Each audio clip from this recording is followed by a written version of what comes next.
What's up, y'all? It's Tommy here with Everyday Finance, and today I'm going to be talking about the 7 things. I think I got 7. Maybe, let's say 5 things. 5 things that you should be doing before you hit the age of 30, okay?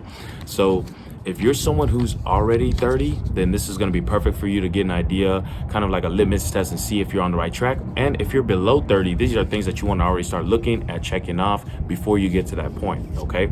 So if that interests you, be sure you guys stay tuned so we can go ahead and jump into it.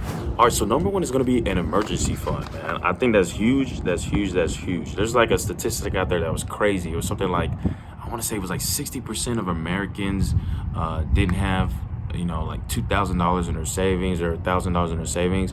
I'll track down the statistic and link to it down below in the description. But like, that to me is crazy, man. It's like, and if one thing goes wrong, right? If your car breaks down, if you have an issue at your house, like a pipe breaks, right, or pipe bust, and you don't have the proper insurance and all that stuff to cover it, that could be something that's just detrimental. It can be financially like catastrophic for you, right?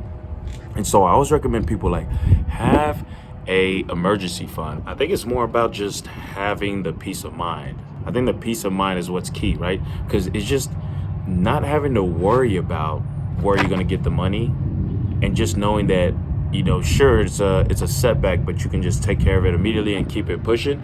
I think that's really what changes the game, man. Like, yeah, man, I think emergency funds are going to be huge. And when it comes to emergency funds, guys, yeah, don't worry about where to put it, man. I think at the end of the day, people kind of worry about that, and you don't want to put it in anywhere risky. You want to put it in somewhere like super liquid, somewhere where it's not gonna change. And what I mean by that is, I wouldn't stick it in something like cryptocurrency or some sort of actual like investment vehicle. I prefer to have mine in like a bank, in like a savings account or something, where I can easily access it when I need it, as opposed to you put it in some sort of investment. What if something happens to it, man? Like, what if you put it into some cryptocurrency that you think is going to blow up, and next thing you know, it shoots down 50%, and now you lost half your money? That's kind of the way I look at it.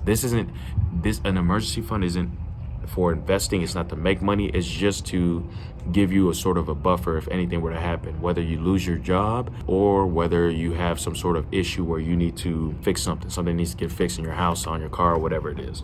Okay, the next thing is going to be investing. I think that's huge, man. When you want to start investing before you hit 30, I mean, really as soon as possible, right? But I think once you hit 30, that's something that should be like top of mind. Whether you're at a company, working at a company, you kind of been there for a while, pretty established, starting a 401k, whatever sort of retirement plan your employer provides you. If you're a teacher, you're going to have a different employer. They have different types of retirement plans that you have available, but of course you're going to know all that and can get those resources from whoever your employer is. But you want to start looking at investing into a retirement plan, and just start like investing in paired, right? I like to think even about starting like a regular investment account, and that's kind of something I've touched on in other videos. I think that's important, right? Especially if you plan on retiring, like it's going to be pretty huge, right? The sooner the better. I think the big thing is people don't know the idea of the compound interest, right? So if you're familiar with compounding interest, then like the sooner that you can start investing, the larger that your money will grow, right? If you're investing, let's say if you started at 20 years old, you would have to put a lot less money to get to $1 million in retirement when you're like 65, as opposed to if you started at 30 years old or even 40 years old. It's because of that compounding interest. It can help you save a lot more money than you typically would have in those different types of situations, right? So that's kind of something that I always try to tell people, man. You want to try to invest as soon as you can, and that's going to be your best bet, right? Now, if you're new to investing, I did actually shoot a video on M1 Finance versus WEBULL. I'll link to it down below. And I'm also going to be linking to I'm making like an investing playlist. So if you're someone who's trying to get into investing, I'll make a playlist, and you can watch those videos and also recommend other topics that you think I should include in that playlist, right? And it's going to be, short videos just to kind of give you an idea like what to expect, and even kind of like the M1 Finance versus WEBULL video. Those are 2 different investing platforms, and I kind of touch on, what platform is best for what type of person.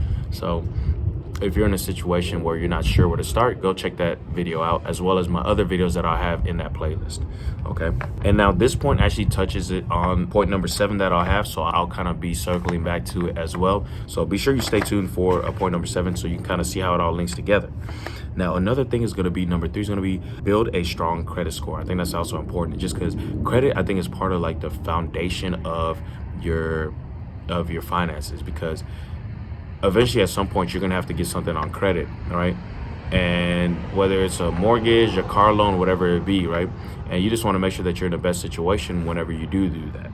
And if you have a good credit score, I think this is key to you saving money, right? And I have to say saving money like this, right? Because it's not really like, it's not saving money in the sense of like, it's really, you're gonna see more money. Obviously, it depends kind of how you manage the funds, but it's about like how much you're paying, you know?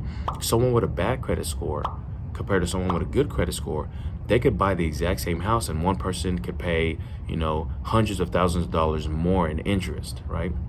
And those are the kind of savings I'm talking about, right? And so that's kind of something I always say, man, like, especially if you're reaching your 30s, you know, or you're already at your 30s, you know, that's something that you want to look at, is fixing your credit score. And if you own a house, refinancing.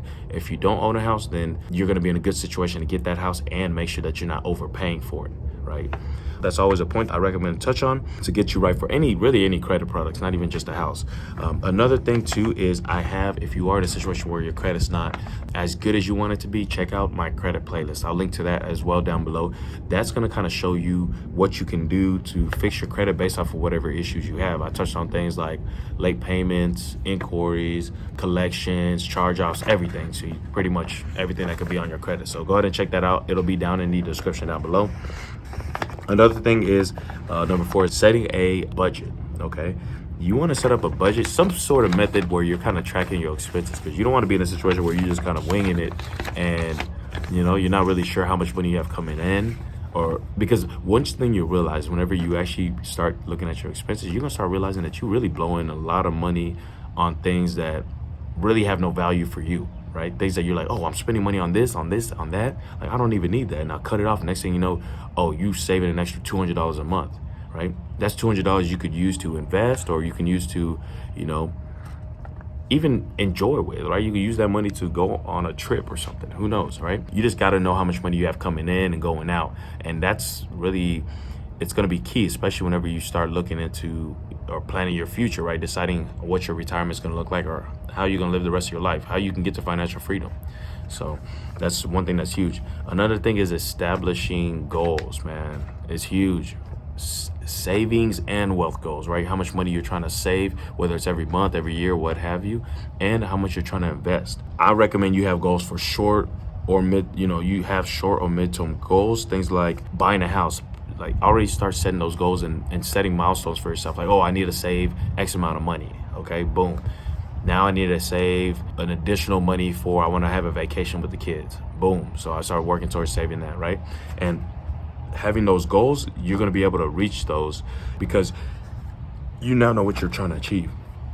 People sometimes, the reason why they have aspirations but they don't achieve them is because they don't ever set goals to actually get to that point. And so that's kind of what you want to make sure you do. Okay.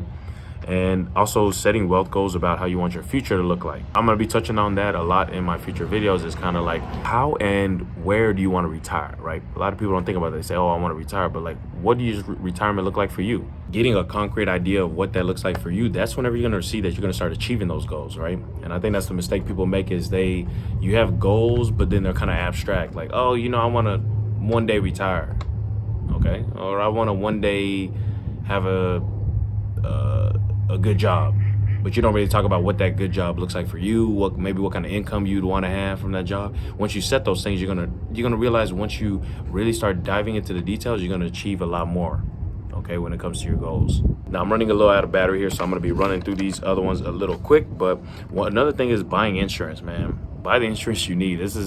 I touch on this because I think a lot of people don't think much of it, but I think especially when you have a family, you got people around you that you love, getting insurance, especially things like life insurance, I think is huge, right? It's something that protects you, especially if you're just now growing your wealth, or you're just now in a situation where you're trying to build more wealth. You got to buy insurance, man. You know, Of course, you need your typical home insurance, auto insurance, but life insurance is something that can, really help your family, especially if you're the breadwinner, right? You don't want to be in a situation where you have something catastrophic happen to you, and now your family's kind of left like trying to fend for themselves, right? And that's something that I keep in the back of my mind all the time as well. And obviously, I don't have like a kid or nothing, or a family like that in that sense, but I have loved ones that I keep in the back of my mind that rely on me, and I want to be in a situation to make sure that they're in a good spot should anything happen to me, right? So that's kind of something you want to always keep in the back of your head. Another thing is investing in yourself.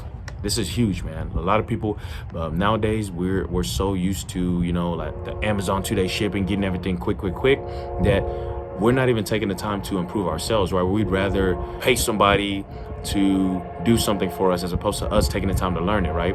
Or even when I say investing for yourself, I mean investing in yourself. I mean even like, maybe you want to get into a new field or something, right? Take the time to, invest in programs that can get you there. Or maybe you're you want to start a business and you're interested in, I don't know, you have some sort of interest. Investing in learning how to build a business, getting the resources you need to learn how to build a business, how to be better at whatever craft that you're into. If I was, for example, I always use an example of like if I was someone who's building decks in a backyard, right? Or patios. I want to learn how to be the best at doing that. That way it's easier for me to get clientele, things like that, right? Or it can be something, when I say investing in yourself, is learning more about investing in general, right? Investing in the stock market, investing in whatever, things that are going to help you move the needle, right? I think you need to look at personal development, which is really what this is called. You got to look at it as you being a better version of yourself. Take the time to look at yourself and think, am I a better version of who I was before? And if you're not answering yes, right, am I a better version today than I was a year from today?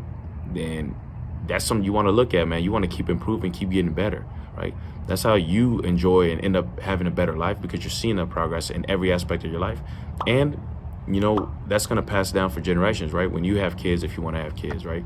Or you decide to pass that information down to somebody else, they can now use what you've learned to kind of catapult them even further, right? So that's something that you want to look at.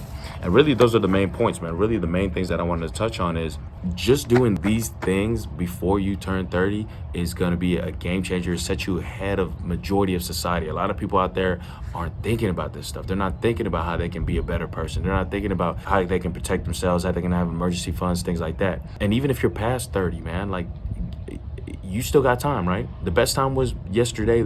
The second best time is right now, right? As they say. Get on it as soon as you can, and you're going to see the fruits of your labor.